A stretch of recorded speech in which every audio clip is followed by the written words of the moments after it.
मेरा नाम रिया है। उस दिन पिताजी ने ऐसा फैसला किया जो हमारी सोच से भी अलग था। ये बात तब की है। माँ को बुखार आया था और हम उनके पास बैठे रो रहे थे। अगली सुबह पिताजी रोज की तरह जल्दी वर्कशॉप पर चले गए थे। माँ ने बड़ी मुश्किल से उठकर नाश्ता बनाया और हम तीनों बहनें उनका हाथ बटाने लगी। दिन रोज की तरह गुजर रहा था। जब शाम के समय पिताजी घर वापस आए, उनके साथ एक अजनबी इंसान भी था। वो सांवले रंग का और लंबे कद का बड़ी मूंछों वाला इंसान था। चेहरे पर थकान, कपड़े गंदे और हाथों पर चिकनाई के धब्बे साफ बता रहे थे कि ये कोई मजदूर या मैकेनिक है। माँ ने दरवाजा खोला तो पिताजी ने झट से कहा, ये वैभव है। इसके साथ कल अनुष्का की शादी है। ये सुनकर हम सब ठिठक गए थे। मैं और मेरी दूसरे नंबर की बहन संजना समझ ही नहीं पाए कि ये मजाक है या हकीकत। माँ तो खामोश हो गई। अनुष्का दीदी, जिन्होंने पर्दे के पीछे से सब कुछ सुन लिया था, कांपते हुए कदमों से बाहर आई और कहने लगी कि पिताजी, क्या मतलब है आपका? मेरी शादी है और आपने इस बारे में बताया भी नहीं। पिताजी ने उनकी तरफ घूर कर देखा और कहा कि अपनी जुबान बंद रखो, फैसला हो चुका है। वो इंसान जिसका नाम वैभव था खामोशी से खड़ा रहा। उसने ना हमारी तरफ देखा और ना ही कुछ कहा। हमें लगा जैसे हम इंसान नहीं है, कोई सौदा है जिसकी कीमत लगाई जा रही है। माँ ने पहली बार नरमी से बात करने की कोशिश की थी। उन्होंने पिताजी से कहा कि सुनिए, बेटी की शादी का फैसला इस तरह से अचानक नहीं करते। ये लड़का। अभी माँ कुछ कहने ही वाली थी, पिताजी ने अपना चप्पल उठाया और जमीन पर जोर से दे मारा और चिल्लाते हुए कहने लगे कि खामोश हो जाओ, ये सब कुछ मेरी मर्जी से हो रहा है। उस रात घर का माहौल बहुत ही सख्त था। अनुष्का दीदी कमरे में चुपचाप बैठ गईं। संजना ने उनके पास बैठकर उनको तसल्ली दी। मैं भी उनका हाथ थामकर बैठी थी, लेकिन वो कुछ नहीं बोली, बस दरवाजे की तरफ देखती रहीं। मेरे पिताजी, जिनका नाम जुबान पर लाते ही हमारा दिल दहल जाता था। सख्ती, गुस्सा और नफरत, ये उनकी पहचान थी। हम उनके शरीर का हिस्सा थे। हम तीन बहनें थीं और हमारी माँ। लेकिन हमारे घर में सिर्फ एक ही इंसान की मर्जी चलती थी, पिताजी की। वो ना हमें बेटी मानते थे, न माँ को अपनी पत्नी। उनके लिए हम जैसे बोझ थे, जिन्हें वो उठाना तो नहीं चाहते थे और छोड़ भी नहीं सकते थे।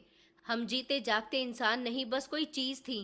पिताजी के पास बहुत सारी जमीनें थीं। शहर के बीचों बीच वर्कशॉप, घर के पीछे गली में और भी जायदाद थी। लेकिन ये सब होने के बावजूद हमें वो सिंपल कपड़े और टूटी चप्पल पहनने के लिए दिया करते थे।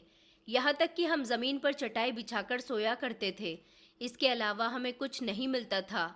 माँ को वो हमेशा ताना देते थे कि बेटियां ही पैदा करनी थी, अगर मेरी नस्ल आगे नहीं बढ़ा सकी तो अब भुगतो। और माँ बस चुपचाप उनकी बातें सुनती रहती थी। उनकी आंखों में आंसू होते और होठों पर खामोशी।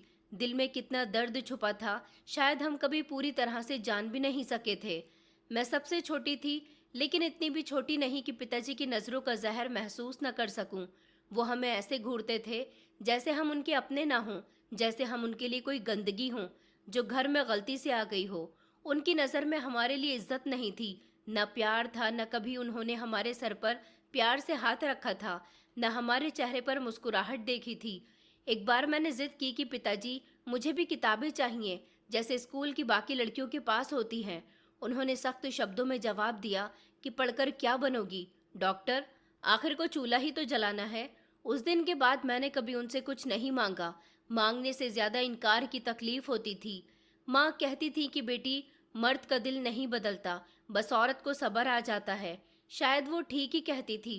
पिताजी के दोस्त और नौकर उनसे डरते थे, मगर हम बेटियां सिर्फ उनसे डरते ही नहीं थे, बल्कि उनके साय से भी कांप जाते थे। कभी कभी अगर कोई मेहमान आ जाता था तो हम चारों को कमरे में बंद कर दिया जाता, ताकि किसी को ये न पता चले कि इस घर में सिर्फ औरतें ही रहती हैं, जैसे हमारी मौजूदगी इस घर में शर्मिंदगी की वजह हो। माँ हमेशा दरवाजे के पीछे बैठकर चुपके चुपके रोती थी, आवाज दबाने की भरपूर कोशिश किया करती थी। एक दिन मैंने माँ से पूछा कि पिताजी आपसे इतनी नफरत क्यों करते हैं? वो सर झुकाकर कहने लगी कि बेटा, उन्होंने कभी किसी से मोहब्बत ही नहीं की। मेरे ख्याल में पिताजी अंदर से किसी टूटे हुए आईने की तरह थे, जिनके दिल में औरत के लिए सिर्फ नफरत बची थी। माँ बताती थी कि पिताजी की सगाई किसी और से हुई थी, जो उन्हें शादी से कुछ दिन पहले छोड़कर चली गई, और उसके बाद उनके दिल में सिर्फ जहर भरा रह गया। शादी तो हमारी माँ से हुई, लेकिन कभी उस शादी को निभाया नहीं, जिसे निभाना उनके लिए कांटों से गुजरना था। मैंने अपनी बहनों को भी बचपन में जीते हुए नहीं देखा था। वो हर समय काम करती रहती थी। बर्तन, कपड़े, सफाई, खेलने का उनके लिए समय ही नहीं था और हंसने की उन्हें इजाजत नहीं थी। पिताजी के होते हुए हम जीते नहीं थे, सिर्फ सांस लेते थे, और वो भी छुप कर। मुझे नहीं पता था कि हमारी जिंदगी का सबसे बड़ा अंधेरा अभी आना बाकी था, और इस अंधेरे में सबसे पहली रोशनी मेरी बड़ी बहन अनुष्का दीदी की जिंदगी से छीनी जाएगी। पिताजी के फैसले की अगली सुबह शादी के लिए पास के पंडित जी को बुलाया गया। पिताजी ने मोहल्ले से सिर्फ 2-3 लोगों को शादी में बुलाया था और बाकी लोगों को इस शादी से अनजान रखा। हमें ये भी कह दिया गया था कि किसी को कुछ मत बताना। अनुष्का दीदी को सिंपल से कपड़े पहनाकर अग्नि के सामने बैठा दिया गया। न मेहंदी, न कोई जेवर, न कोई तैयारी थी। जैसे शादी नहीं बल्कि कोई रस्म की जा रही हो। जब उनके होने वाले पति ने उनके गले में मंगलसूत्र पहनाया तो उनका पूरा शरीर कांप रहा था। शादी होने के बाद उनकी जिंदगी का सौदा पूरा हो गया। शादी के फौरन बाद पिताजी ने कहा कि तैयारियां करो, अनुष्का विदा होने जा रही है। माँ ने कहा कि आप खाली हाथ बेटी को विदा कर रहे हो, इतना सब कुछ होते हुए भी कम से कम उसे कुछ तो दे देते। पिताजी कहने लगे कि इसे कुछ नहीं मिलेगा, जिसके घर जा रही है वही इसे सब कुछ देगा। मैं दहेज के खिलाफ हूँ।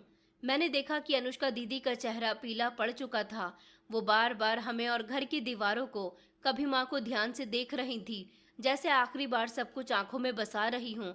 विदाई के समय पिताजी ने उनके सर पर हाथ रखकर उन्हें आशीर्वाद नहीं दिया था, बस इशारा किया कि चलो देर हो रही है। दरवाज़ा बंद हुआ और हमारी बहन हमारे सामने से चली गई, जैसे किसी ने बिना इजाज़त हमारी दुनिया से एक अहम हिस्से को काट दिया हो। अनुष्का दीदी की विदाई के बाद जैसे हमारा घर खामोश हो गया था। वो खामोशी जो दीवारों से टकराकर गूंजती थी, एक ऐसी खामोशी जो सिर्फ मेरी माँ ही समझ सकती थी। दीदी अब हमारे बीच नहीं थी, मगर उनका खाली कमरा, उनका तकिया, सब कुछ हमें रोज याद दिलाता था कि हमसे क्या छिन गया। एक हफ्ता खामोशी से गुजर गया था, दूसरा बेचैनी में गुजर गया।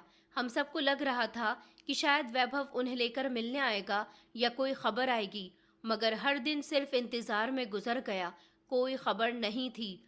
मैं और मेरी बहन संजना हर शाम दरवाजे के करीब बैठ जाते थे, बाहर की सड़क पर देखते थे।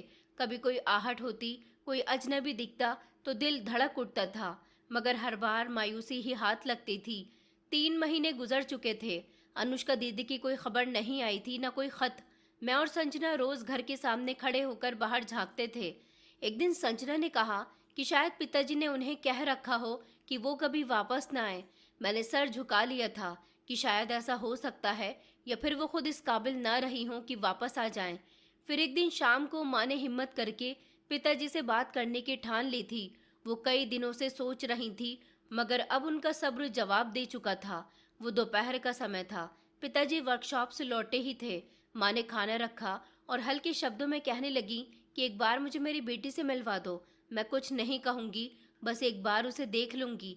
पिताजी ने खाने का निवाला मुंह से बाहर फेंका और जोर से टेबल पर हाथ मारा। कहने लगे कि तुम्हारी हिम्मत कैसे हुई मेरे फैसले पर बात करने की। माँ धीरे से कहने लगी, मैं बस एक माँ हूँ, माँ के दिल में बेटी की तड़प है। माँ के इन शब्दों के बाद जो हुआ वो हमने पहले कभी नहीं देखा था। पिताजी ने झपटकर लाठी उठाई और माँ पर बरसाना शुरू कर दी। पिताजी ने गुस्से से चिल्लाते हुए कहा कि तुम जैसी माँ ने ही तो मुझे मजबूर कर दिया बेटियां पैदा करके। मैंने और संजना ने दौड़कर माँ को बचाने की कोशिश की, मगर पिताजी हमें भी धकेलते रहे। संजना चीख पड़ी, पिताजी बस कर दो। पिताजी की आंखों में खून उतर आया था। वो कहने लगे, अगर तुम दोनों को भी ऐसे ही विदा ना किया तो मेरा नाम भी चंपक दास नहीं है। उस दिन माँ का बाजू सूज गया था। हमने उनके हाथ पर कपड़ा बांध दिया था, मगर वो कुछ बोलती नहीं थी, जैसे अंदर से कुछ टूट गया हो। मैं रात को जागती रही, माँ की सांस धीमी हो चुकी थी, जैसे वो हर सांस में अनुष्का दीदी को याद करती हूँ। कुछ दिन बाद एक मोहल्ले की औरत हमारे घर पर आई और माँ से नजरें चुराने लगी। फिर धीरे से कहने लगी कि अनुष्का को वैभव ने शहर से दूर किसी गांव भेज दिया है, कोई काम करवाता है। कुछ लोग कह रहे थे कि उसे किसी कैदी की तरह रखा है। ये सुनते ही माँ का रंग फीका पड़ गया था। इतना सुनते ही उन्होंने कहा, क्या कहा तुमने? वो मेरी बेटी है, उसे कैद कर दिया है। मैं और संजना इस औरत के पीछे भागे कि और डिटेल पूछ सके, मगर वो जल्दी से निकल गई थी। शायद उसे पिताजी का डर था। अब माँ दिन रात अनुष्का दीदी का नाम लेती थी, कभी अकेले में बोलती थी कि मेरी बेटी क्या खाती होगी, कभी रात को जागकर बाहर निकल आती थी, जैसे दरवाजे पर किसी के आने की आहट सुन ली हो। मैंने और संजना ने माँ को बहुत संभालने की कोशिश की थी, मगर हम खुद भी बच्चे थे। हमने कभी ये सीखा ही नहीं था कि माँ के जख्मों पर मरहम कैसे रखा जाता है। अनुष्का दीदी के बाद माँ का वजूद जैसे आधा रह गया था। फिर एक दिन जब शाम हुई थी तो पिताजी न जाने क्यों जल्दी घर आ गए थे। उनके चेहरे पर वही गुस्सा था जो हम बरसों से देखते आ रहे थे, मगर इस बार आंखों में एक फैसला नजर आ रहा था। संजना की शादी अगले हफ्ते है। बस उन्होंने एक शब्द कहा और जैसे हम सबका खून खुशक हो गया था। संजना ने झटके से अपना सर उठाया और कहने लगी कि पिताजी, शादी किससे? पिताजी ने कहा कि ज्यादा सवाल करने की जरूरत नहीं है, बस शादी की तैयारी करो, तुम्हारी शादी तय हो चुकी है। माँ ने यकीन ना करते हुए उनकी तरफ देखा। कहने लगी, अभी तक तो अनुष्का की कोई खबर ही नहीं है और आप अब संजना को भी इस तरह भेज दोगे? पिताजी ने बर्तन उठाकर जमीन पर फेंकने शुरू कर दिए और कहने लगे कि खबरदार, जो तुमने उसका नाम भी लिया, और हाँ, शादी तो होकर ही रहेगी। मैं लपक कर माँ के करीब हुई। माँ, कुछ तो करिए, संजना को बचा लीजिए। अगले दिन पिताजी के साथ वही इंसान आया जिससे संजना की शादी तय हुई थी।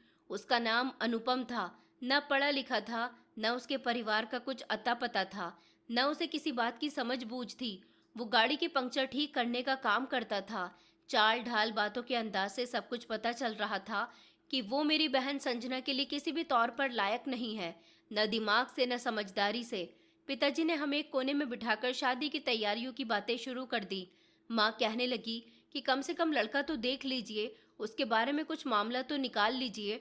पिताजी ने उनकी बात काट दी और कहा कि मैंने जो फैसला कर लिया है वो होकर रहेगा और तुम सब अपनी जुबान बंद रखो। उस रात संजना और मैं छत पर बैठे थे। ठंडी हवा चल रही थी, मगर हमारे दिल पर जैसे बोझ था।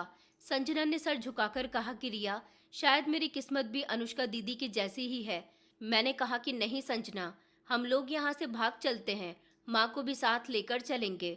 वो मुस्कुराकर कहने लगी, तुम छोटी हो, अभी कुछ नहीं जानती, ये दुनिया इतनी आसान नहीं। माँ हमारे लिए अपनी जान दे सकती है, लेकिन वो पिताजी के सामने एक शब्द नहीं बोल सकती। 2 दिन के बाद शादी की तारीख तय हो गई थी।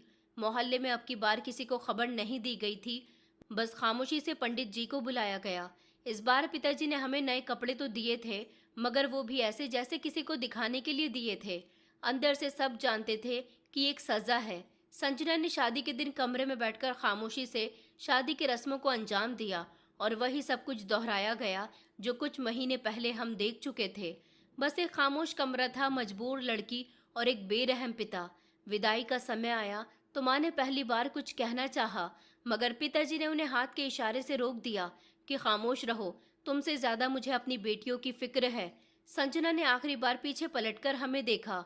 उसकी आंखों में कुछ भी नहीं था, न शिकवा न शिकायत, सिर्फ खामोशी थी। मैं दरवाजे तक गई, उसका हाथ थाम लिया और कहा कि तुम चली जाओगी, लेकिन वादा करो कभी कभी यहाँ पर जरूर आया करोगी। उन्होंने सर हिला दिया, मगर इसके बाद न कभी वो खुद आई, न उनकी आवाज सुनी। अनुपम उन्हें ले गया था एक पुरानी सी बाइक पर, और हम फिर से 3 से 2 रह गई थी। शादी के बाद माँ बिल्कुल टूट गई थी। कई दिनों तक तो उन्होंने कुछ खाया पिया भी नहीं था, न किसी से बात की थी। मैंने उनके लिए चाय बनाई, दवाई दी, मगर वो कुछ भी नहीं बोलती थी। बस हमेशा बैठे बैठे खाली कमरे को देखती रहती थी, जैसे वहां संजना की आवाज गूंजती हो। पिताजी का बिहेवियर अब और भी ज्यादा सख्त हो चुका था, जैसे वो हमें किसी मशीन की तरह समझते थे। एक एक करके हमें खत्म कर रहे थे। हर रोज उनकी आंखों में एक नया प्लान, एक नई सख्ती झलकती थी। कुछ दिनों के बाद मोहल्ले की वही भीख मांगने वाली औरत जो पहले अनुष्का दीदी की खबर लाई थी, वो फिर से आ गई। उसने मुझे दरवाजे पर बुलाया और धीरे से कहने लगी कि देखो बेटी, संजना का पति भी वही निकला जैसा कि वैभव था। उन दोनों को जैसे एक ही मकसद के लिए चुना गया हो। मैंने उनसे सवाल किया कि आपका क्या मतलब है? वो कहने लगी कि तुम्हारा पिता बदला ले रहा है, तुम्हारी माँ से और तुम्हारी बहनों से। वो औरतों से नफरत करता है। मैंने दरवाजा बंद कर दिया, कमरे में आई और माँ के पास बैठकर सिर्फ इतना कहा कि माँ, अब हमारी जिंदगी में सिर्फ इंतजार नहीं, एक और परीक्षा बाकी है, और अब वो परीक्षा शायद मेरी शादी की बारी के रूप में आ चुकी है। मैंने अपनी उम्र के वो दिन गुजारने शुरू किए जिनमें लड़कियां आमतौर पर सपने देखती हैं, मगर मैं सिर्फ एक ही ख्याल से परेशान थी, क्या अब मेरी बारी है? एक रात माँ ने बहुत धीमी आवाज में कहा कि रिया, अगर तुम्हें मौका मिले तो चली जाना, कहीं भी। ये घर अब तुम्हारे लिए नहीं बचा। मैंने उनका हाथ पकड़कर जवाब दिया कि नहीं माँ, अगर मैं चली गई तो आपका क्या होगा। माँ ने नजरें चुरा ली और कहने लगी कि मेरे पास अब कुछ बचा ही कहाँ है बेटा, तुम बची हो, तुम्हें बचाना है। मैंने खुद को तसल्ली देना शुरू कर दिया था कि शायद मेरे पिता मेरे साथ ऐसा नहीं करेंगे। एक दिन पिताजी ने माँ को बाजार भेजा और मुझे घर पर अकेला रहने के लिए कहा। वो पहली बार था जब मुझे घर के सबसे कोने वाले कमरे में जाने की इजाज़त मिली थी।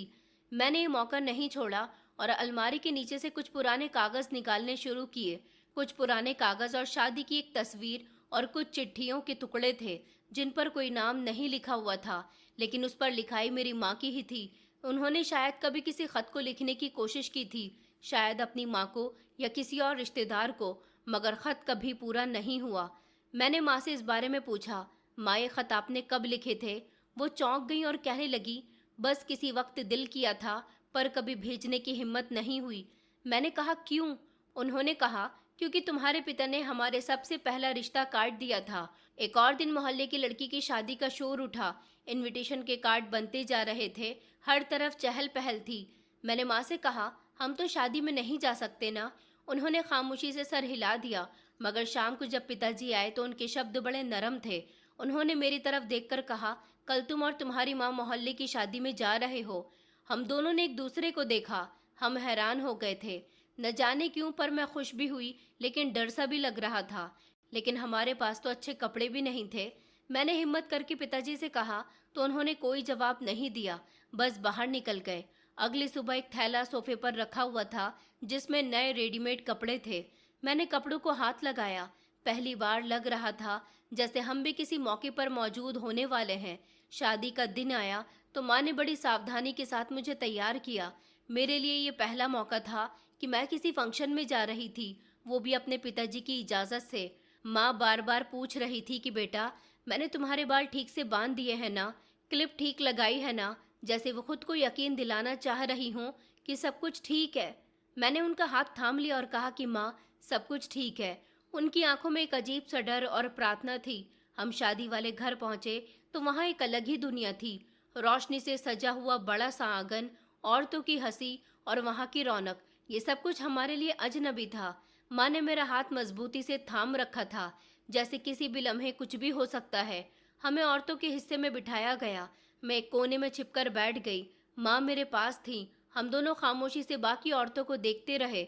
वो आपस में बातें कर रही थी, खाना भी खा रही थी, फोटोज ले रही थी। मैंने ऐसा माहौल हमेशा दूर से देखा था, करीब से नहीं। पहली बार दिल में एक अजीब सी चाहत जागी, काश मेरी जिंदगी भी किसी दिन ऐसी हो। हंसी खुशी और रंग। शादी का फंक्शन शुरू हुआ तो सरपंच जी की बेटी सजी हुई स्टेज पर आई। उसका दूल्हा भी साथ था, लंबा गोरा चिट्टा और अच्छे कपड़े पहने हुए। उसे देखकर मेरे दिल में एक सोच आई, काश कोई ऐसा शख्स मुझे भी अपने जिंदगी में शामिल कर ले जो मुझे इज्जत दे, इंसान समझे। अभी मैं यही सब कुछ सोच रही थी कि मुझे अचानक महसूस हुआ कोई मुझे देख रहा है। नजर उठाकर देखा तो सामने खड़ा जवान लड़का मेरी तरफ देख रहा था। कपड़ों में सलीका और चेहरे पर नरम एक्सप्रेशन थे। मैंने नजर झुका ली थी, लेकिन दिल की धड़कनें बढ़ गई थी। माँ ने पूछा, क्या हुआ है? मैंने कहा, कुछ नहीं माँ, शायद कोई पहचान रहा था। कुछ देर बाद वो लड़का एक बार फिर से हमारी तरफ आया। इस बार उसके साथ एक बड़ी उम्र की औरत भी थी। वो मेरी माँ के पास आकर रुकी और उन्हें नमस्कार किया। बहन जी, आप चंपक दास जी की पत्नी है? माँ ने थोड़ा सा झिझकते हुए कहा। जी। उन्होंने कहा, मैं सरपंच के दोस्त की पत्नी हूँ और ये मेरा भांजा है। हमने आपकी बेटी को देखा, हमें बहुत अच्छी लगी। ये बात सुनकर माँ चौंक गई और मेरी तरफ देखने लगी। मेरे दिल की धड़कनें अब तेज हो चुकी थी। वो औरत दोबारा मुड़ी और कहने लगी कि हम आपके घर रिश्ता लेकर आएंगे, अगर आप हमें इजाज़त दे दो तो। इससे पहले माँ कुछ कहती, अचानक उन्हें पिताजी का ख्याल आ गया। उन्होंने जल्दी से कहा, बहन जी, हमें देर हो रही है, हमें जाना है। हम जल्दी से निकल गए थे। मैं जानती थी कि इस फंक्शन में मैंने जो समय गुजारा था वो मेरी जिंदगी बन गया था।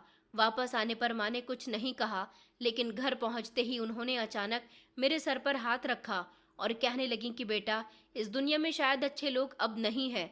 मैं खामोश रही, लेकिन दिल में बहुत सारे सवाल थे, थोड़ा सा डर और थोड़ी सी उम्मीद थी। अगले दिन दोपहर के समय दरवाजे पर दस्तक हुई। मैं कमरे में थी। माँ ने दरवाज़ा खोला। वही औरत और अजीत के पेरेंट्स खड़े थे।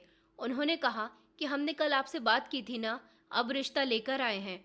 अगर चंपक दास जी हों तो हम उनसे बात कर लेते हैं। पिताजी तो घर पर नहीं थे। माँ ने जल्दी से दरवाज़ा बंद किया और कहा कि आप लोग यहाँ से चले जाइए। अगर मेरे पति आ गए तो बहुत बुरा होगा। वो औरत कहने लगी कि बहन जी, हम यहाँ इज्जत से आए हैं, आपके साथ कोई ज़बरदस्ती नहीं कर रहे। हमें आपकी लड़की पसंद आ गई है और हम चाहते हैं कि अब वो इस घर से निकले जहाँ उसकी ज़िंदगी बर्बाद हो रही है। माँ ने सिर्फ एक बात कही कि आपकी बहुत मेहरबानी होगी, आप मेरे पति के सामने मत आना, वो कुछ भी कर सकते हैं। उन्हें समझाकर विदा कर दिया गया। मगर शाम को जैसे तूफान आ गया। पिताजी को पता चल गया था। वो घर आए और उनका गुस्सा काबू से बाहर था। उन्होंने मुझे कमरे से घसीटकर बाहर निकाला और कहने लगे कि यही सिखाया था तुमने अपनी बेटी को कि शादी में जाकर लड़कों को फंसाना। मैं रोती रही। मैंने कहा पिताजी, मैंने कुछ नहीं किया। उन्होंने मुझे मारा, गालियां दी। माँ ने बीच में आकर रोकने की बहुत कोशिश की, लेकिन पिताजी का हाथ उन पर भी उठ गया। पूरा घर जैसे जंग का मैदान बन चुका था। 2 दिन के बाद वही लोग दोबारा आए। अब की बार अजीत भी उनके साथ था। उसकी आंखों में वही रिक्वेस्ट थी जो मैंने पहली बार देखी थी, आज़ाद होने की।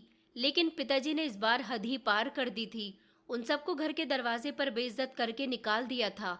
हम माँ बेटी एक बार फिर से अकेले रह गए थे। एक लड़का जिसका नाम अजीत था, उसने मुझे इंसान समझा था। शायद ये पहला मौका था कि किसी ने मुझे देखा, बस किसी लड़की के तौर पर नहीं, बल्कि पूरे इंसान के तौर पर। मैं यही सोचती थी कि ये सपना है, ये किसी नई चीज़ की शुरुआत। अजीत के पेरेंट्स ने वो सब किया जो एक अच्छे रिश्ते की उम्मीद रखने वाले लोग करते हैं। नरम शब्दों में बात करना, इज्जत के दायरे में बात करना और अपनी मर्जी थोपने के बजाय पिताजी से इजाज़त मांगना। लेकिन हम ये बहुत अच्छे से जानते थे कि हमारे घर की दहलीज पार करना इतना आसान नहीं। अजीत की मासी जो पहली बार शादी में मिली थी, अगले हफ्ते फिर आई थी। इस बार उनके साथ उनकी बड़ी बहन और अजीत की माँ भी थी। उनके हाथ में मिठाई का डिब्बा था और चेहरे पर एक उम्मीद भी थी। उन्होंने फिर से कहा कि बहन जी, हमें आपकी बेटी बहुत पसंद आ गई है, हम रिश्ता लेकर आए हैं। हमारी तरफ से आपके लिए भी बेटी जैसी इज्जत होगी। माँ का चेहरा जैसे सफ़ेद पड़ गया। वो बहुत धीमे से कहने लगी कि आप लोग चले जाइए, मेरे पति घर पर नहीं हैं, और अगर वो आ गए तो। अजीत की माँ ने बात काटी और कहा, हम यहाँ किसी बेइज्जती के लिए नहीं आए। हम चाहते हैं कि रिया महफूज रहे, खुश रहे, और जो हमने देखा वो हमें पसंद आया। मैं कमरे के पीछे खड़ी सब कुछ सुन रही थी। मैंने झांक कर देखा तो अजीत भी उनके साथ था। उसकी नज़र नीचे थी, मगर चेहरे पर फैसला साफ नजर आ रहा था। अभी माँ ने कुछ कहा भी नहीं था कि दरवाज़ा जोर से खुला। पिताजी आ गए थे। शायद मोहल्ले में किसी ने उन्हें बता दिया था कि कुछ लोग उनकी गैर मौजूदगी में उनके घर आ रहे हैं। पिताजी ने चिल्लाते हुए कहा कि क्या तमाशा लगा रखा है तुम लोगों ने, मेरी इजाज़त के बिना मेरे घर में घुस आए हो। अजीत के पिता ने बात संभालने की कोशिश की थी। भाई साहब, हम आपकी बेटी के लिए रिश्ता लेकर आए हैं, कृपया करके हमारी बात समझने की कोशिश कीजिए। पिताजी ने चौंक कर कहा, रिश्ता? किसका रिश्ता? मेरी बेटी का। वो मेरी तरफ देखने लगे और कहने लगे कि यही सीखा है तुमने, मर्दों को फंसाने के ढंग। उन्होंने मेरी तरफ कदम बढ़ाया और बिना कुछ कहे मुझे थप्पड़ मार दिया।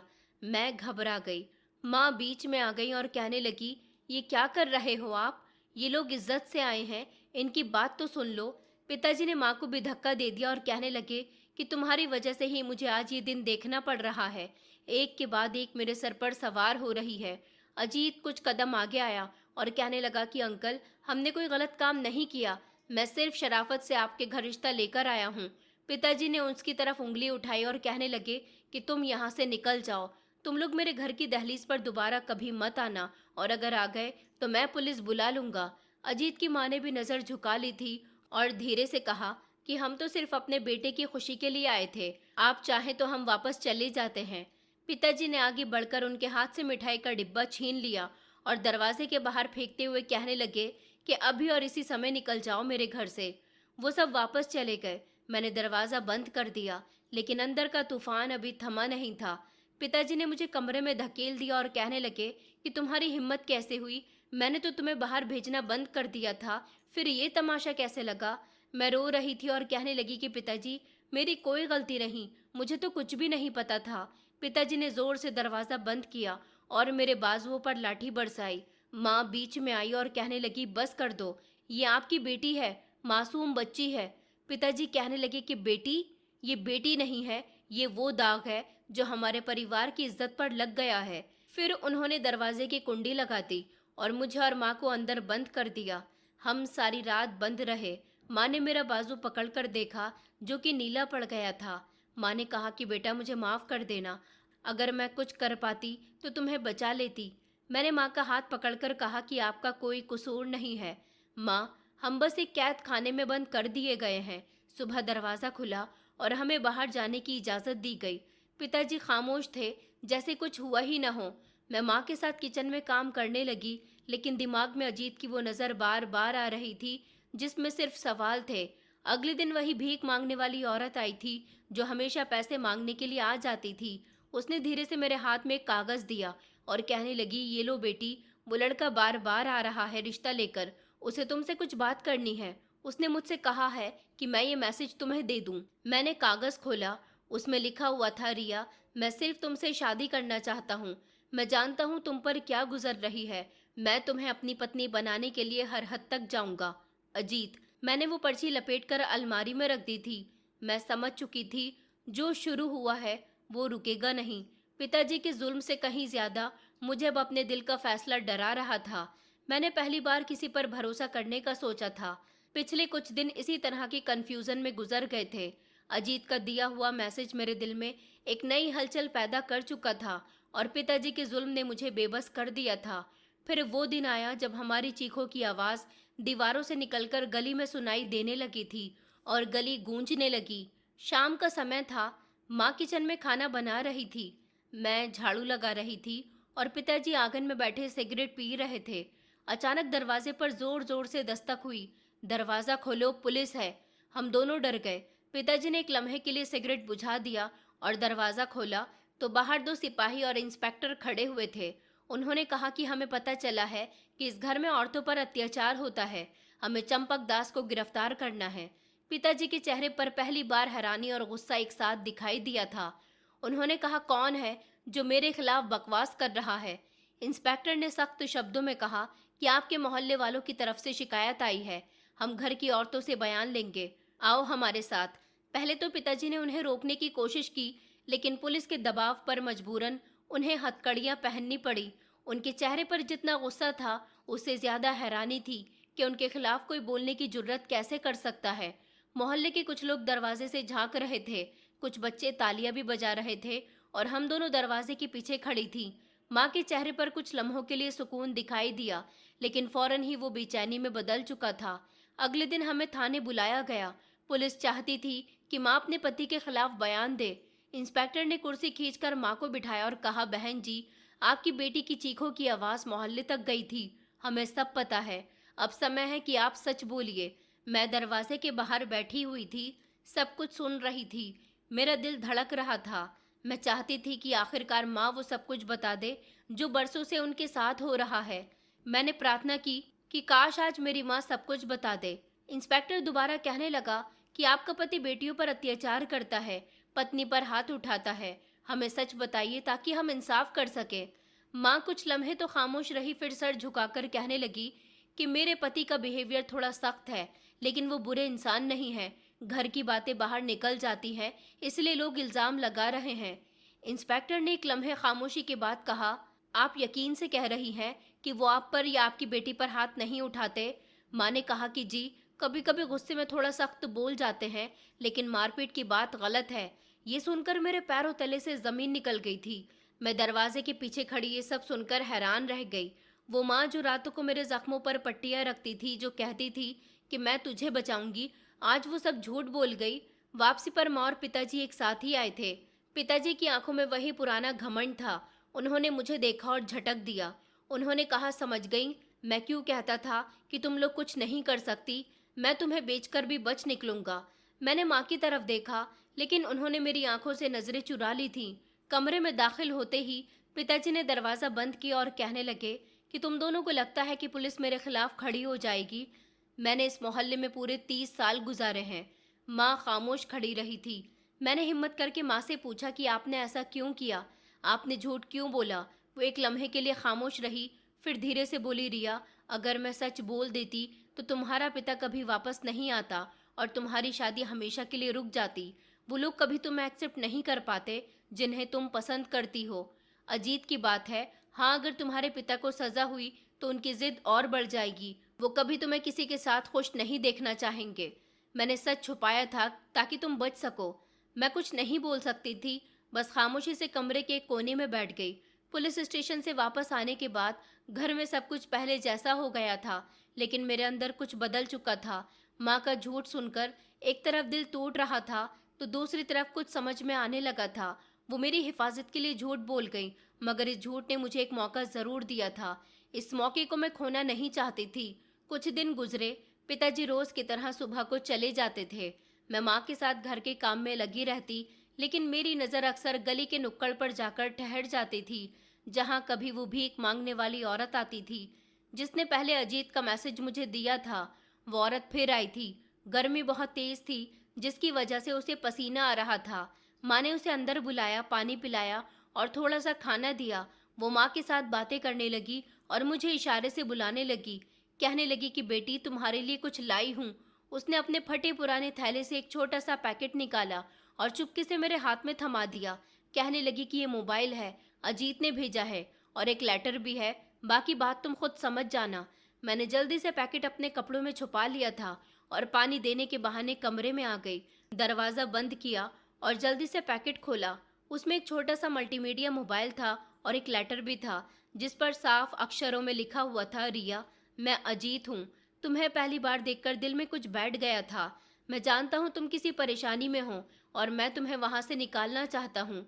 ये मोबाइल इसीलिए भेजा है कि हम बात कर सकें। अगर तुम राजी हो तो मैं तुम्हें एक्सेप्ट करने के लिए तैयार हूँ। बस एक बार हाँ कह दो। मैंने मोबाइल ऑन किया तो उसमें फ़ोन आ गया। स्क्रीन पर अजीत का नाम चमक रहा था। हाथ कांपने लगे, फिर भी कॉल रिसीव कर ली। कुछ देर खामोशी रही, फिर अजीत कहने लगा कि तुम ठीक हो। मैंने सिर्फ इतना कहा कि जी। उसने कहा कि तुम्हारे पिता ने कुछ और तो नहीं किया, अब तुम्हें वहां से निकालने का वक्त आ चुका है। मैं खामोश रही, फिर कहने लगी कि अजीत, ये सब इतना आसान नहीं है। माँ की हालत देखी है, वो रोज थोड़ा थोड़ा मर रही हैं। मैं भागी तो वो भी मारी जाएंगी। उसने कहा तो फिर तुम्हारी माँ को भी ले लेते हैं, हम सब संभाल लेंगे। मैंने कहा अगर ऐसा मुमकिन होता तो हम पहले ही निकल चुके होते। उसने कहा एक बार बात तो करो उनसे, बस एक बार। अगर वो तुम्हें हाँ कह दे, मैं उसी रात तुम्हें ले जाने के लिए तैयार हूँ। मैंने फ़ोन बंद कर दिया। अगली रात माँ के पास जा बैठी। वो सिलाई कर रही थी। मैंने धीरे से उनके हाथ से कपड़ा लिया और कहा कि माँ, अगर एक दरवाज़ा खुल जाए और वहाँ एक इज्जतदार जिंदगी मेरा इंतज़ार कर रही हो तो क्या मुझे जाना चाहिए? उन्होंने मेरी तरफ देखा और कहने लगी कि क्या मतलब? मैंने कहा अजीत मुझे यहाँ से निकालना चाहता है। माँ ने कहा बेटी, ये सब इतना आसान नहीं है। तुम्हारी बहनें, उन्हें भी मैंने अपनी नज़रों से जाते हुए देखा है।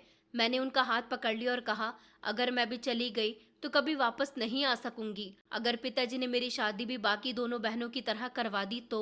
माँ कुछ देर खामोश रही, फिर कहने लगी कि तुम्हारी खातिर मैं सब कुछ सह सकती हूँ, बस तुम खुश रहो। मैंने कहा तो क्या मैं चली जाऊँ? उन्होंने कहा कि हाँ, अजीत पर भरोसा कर सकती हो तो चली जाओ, और हाँ अगर पॉसिबल हो तो मुझे भी किसी तरह निकाल देना। मैंने फौरन अजीत को फ़ोन किया। मैंने कहा कि कल रात 1 बजे पुरानी गली के नुक्कड़ पर आ जाना। अजीत की आवाज़ बेफिक्र थी। उसने कहा कि मैं आ जाऊंगा और तुम्हें ले जाऊंगा, तुम बस तैयार रहना। रात के 1 बजे, जब सब मोहल्ले वाले सो चुके थे, मैं दरवाजे की चौखट से आखिरी बार अपने घर को देख रही थी। मेरे हाथ में सामान के साथ वही मोबाइल था जिस पर अजीत से बात होती थी। हर तरफ अंधेरा फैला हुआ था। पिताजी गहरी नींद में सो रहे थे। ये शायद मुझे नहीं पता था कि वो जाग रहे थे। दरवाजे से निकलते हुए मैंने एक बार पीछे पलटकर देखा और फिर आगे बढ़ गई। गली के नुक्कड़ पर अजीत पहले से ही मौजूद था, एक कार लिए। उसके साथ उसकी बहन भी थी। मुझे देखकर अजीत फौरन गाड़ी से निकला और दरवाज़ा खोलकर मुझे गाड़ी में बिठाया। सुबह होने से पहले हम एक सुरक्षित जगह पर थे। अगले ही दिन शादी की तैयारी हो गई। पंडित जी, अजीत के पेरेंट्स और उसकी बहन। शादी मंदिर में सिंपल तरीके से हुई थी। अजीत ने मुझे देखकर कहा कि अब तुम सिर्फ मेरी जिम्मेदारी हो, मेरी इज्जत भी हो। पहली बार मुझे लगा जैसे जिंदगी ने कोई दरवाज़ा खोला है। 2 दिन के बाद जब कुछ थोड़ा सुकून से हो गया, मैंने अजीत से कहा कि मुझे अपनी माँ के बारे में पता करना है। अजीत तैयार हो गया और कहने लगा कि हम कल ही चलते हैं।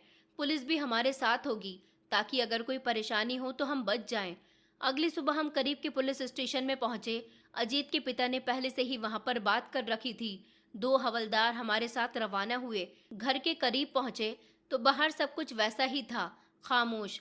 मैंने अपनी माँ के लिए प्रार्थना की थी कि भगवान मेरी माँ को बचा लो। दरवाजे पर दस्तक दी तो कोई जवाब नहीं आया। पुलिस ने जबरदस्ती दरवाजा खोला। अंदर हर तरफ अंधेरा था, सामान बिखरा हुआ था। एक हवलदार ने कहा कि यहाँ कोई है, मगर कोई जवाब नहीं आया। फिर एक कमरे का दरवाजा खोला गया। अंदर माँ थी, बेहाल हालत में। एक कोने में बैठी, बाजू पर चोट के निशान थे और चेहरे पर जख्म थे। मैं उनके पास पहुंची और कहने लगी कि माँ, मैं आ गई हूँ, हम आपको ले जाने के लिए आए हैं। उन्होंने धीरे धीरे आंखें खोली और बड़ी मुश्किल से कहने लगी कि मेरी बेटी, तुम आ गई। मैं जानती थी कि तुम जरूर आओगी। अजीत ने फौरन पुलिस को पिताजी के बारे में बताया कि वो जरूर कहीं छुप गए होंगे। कुछ लम्हे बाद पिताजी को घर के आंगन से गिरफ्तार कर लिया गया।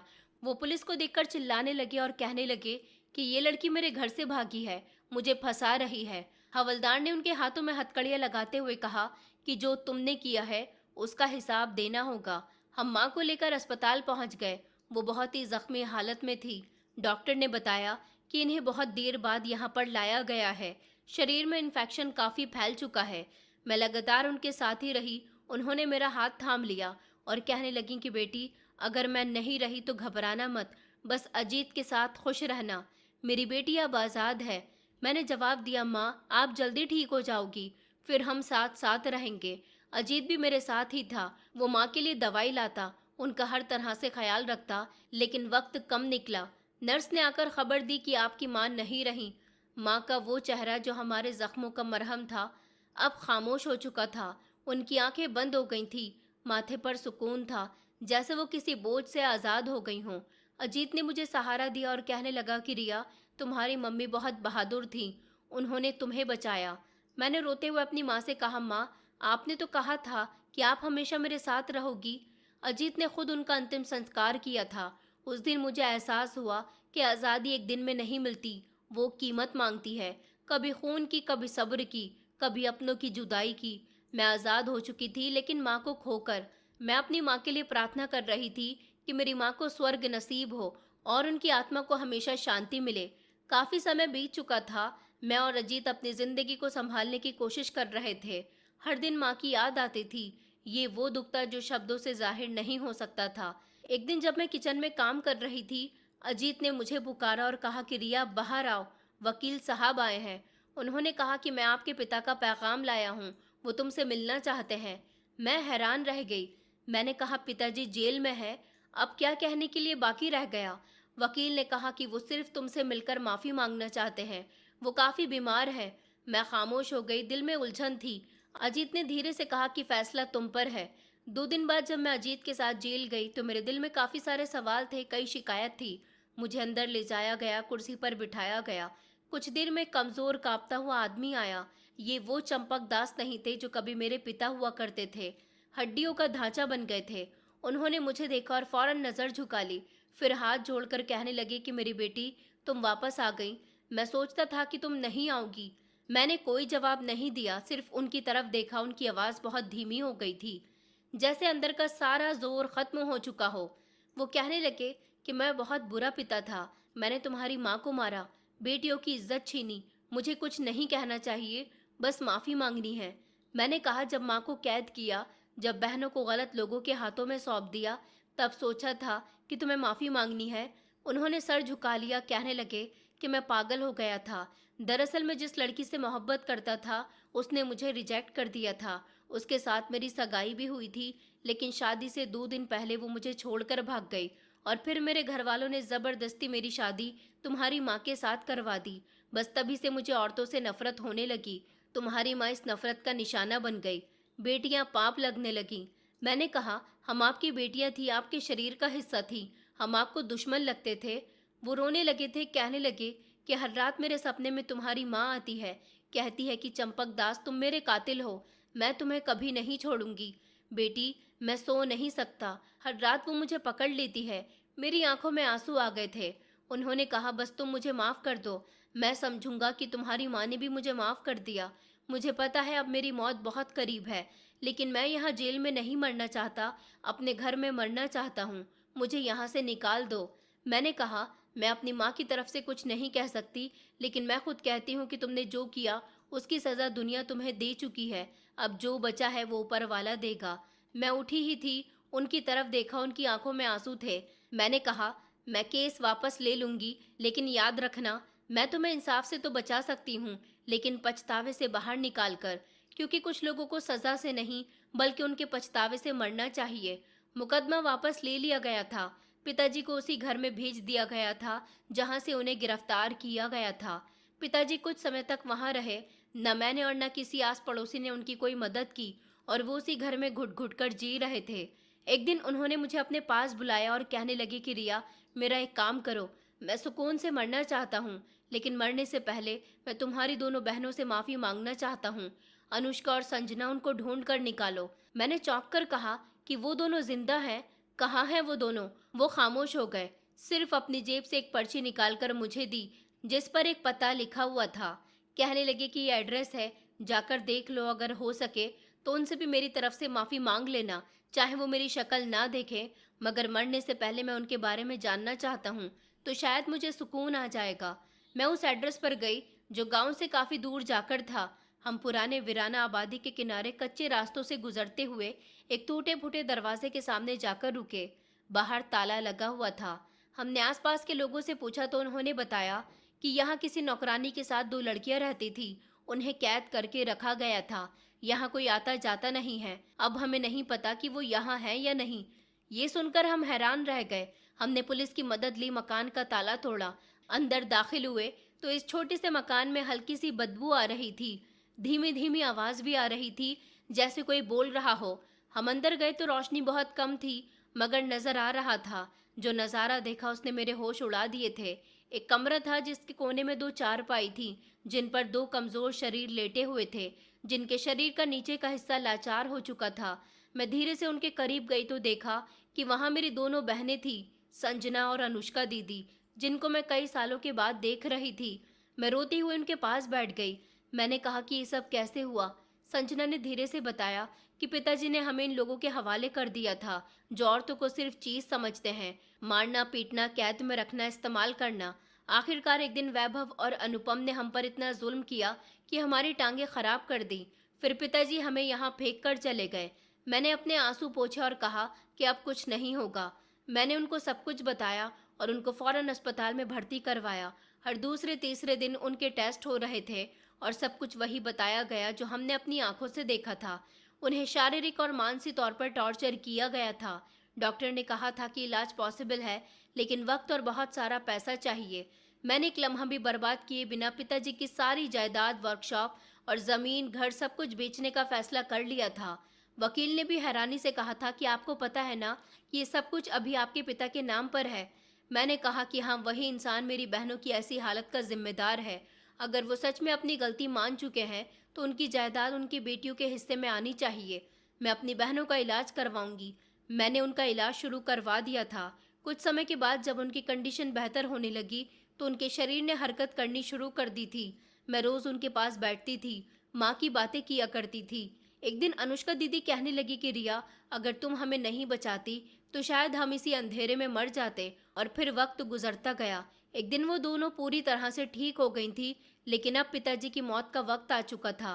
पिताजी भी अपने अंतिम समय में घुट घुट कर मर गए, मगर हमने फिर भी उनका अंतिम संस्कार किया और उनकी आत्मा की शांति के लिए प्रार्थना की, क्योंकि पिता तो अपना फर्ज कभी नहीं निभा सके, मगर हम बेटियों ने अपना फर्ज निभाया था। दोस्तों, उम्मीद करती हूँ आपको हमारी कहानी पसंद आई होगी। कहानी पसंद आई है तो वीडियो को लाइक करें, चैनल पर नए हैं तो चैनल को सब्सक्राइब करें, और हाँ, नोटिफिकेशन बेल को ज़रूर दबाएं ताकि अगली अपडेट सबसे पहले आपको मिले।